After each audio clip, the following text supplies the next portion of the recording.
बघा ना, ही छोटी पिल्लं इतकी सुंदर झोपलेली असतात आणि स्कूलसाठी उठवावं लागतं. काय पर्याय नाही.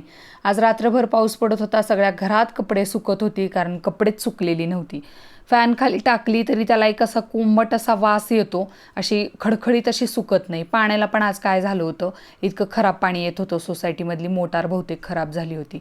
आज माझी फेवरेट कोबीची भाजी करायची होती, ती करून घेतली. सावलीला आज डब्याला सुद्धा हीच भाजी देणार आहे. सावलीचा डबा भरून झाला.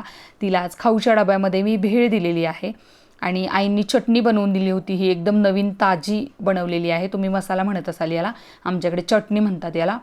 आणि एका मोठ्या चिनी मातीच्या बरणीमध्ये मला हे सगळं भरून ठेवायचं होतं. बरणी एकदम साफ करून घेतली आणि मग त्याच्यामध्ये ही चटणी पूर्ण भरून टाकली. त्यानंतर दुपारी चिकन आणलं होतं. ह्या रविवारी एकादशी असल्यामुळे काहीच नॉनव्हेज केलं नव्हतं. आणि दुपारी ह्या मॅडम आल्या, त्यांना आळणी आणि भात खाऊ घातला आणि ह्यांनी अख्खं घर डोक्यावर घेतलं कारण रिमोट लपून ठेवला होता. 1 तासभर रिमोटच सापडत नव्हता सगळ्या घरामध्ये.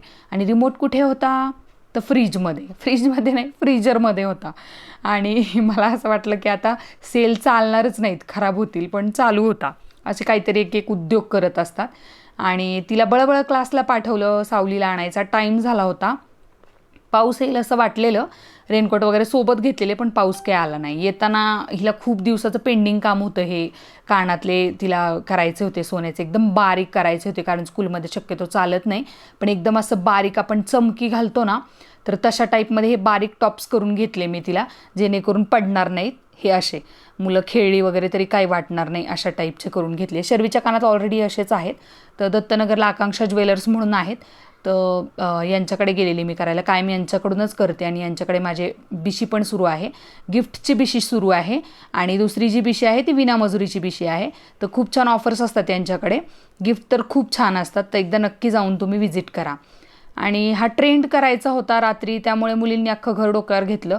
कितीतरी वेळा पाणी भरलं, कितीतरी वेळा हळद वाया घालवली, पण आता यांच्यापुढे काहीच चालत नाही आपलं. त्याच्यामुळे केला एकदाचा हा ट्रेंड. Bye bye.